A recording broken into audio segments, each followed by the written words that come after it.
बुड़ीगला कि भावमूर्ति पुणी बदनाम नेतांकु नहीं निर्वाचन बैतरणी पार पाई बीजेडी सजबाज 22 वर्ष सरकार और 25 वर्ष विजु जनता दल रे थिबा एही दागी नेता प्रचार मैदान रे केते सफल हेबे ताकु नै उठिछि प्रश्न।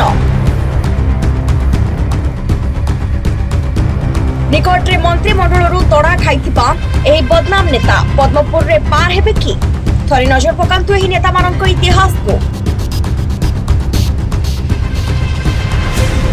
नयागढ़ विधायक तथा अरुण साहू बड़ी अपहरण विवाद को आसीथिले अरुण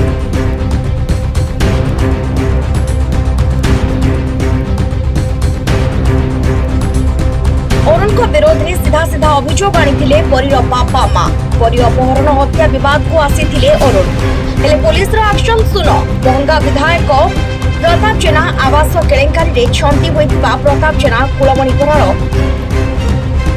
पल्ली दिल्ली हल्ला होइतिला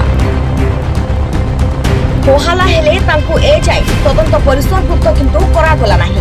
एमिति अनेक विवाद चापी दिया जायछि पुणी विवादीय नेता आसिछथि।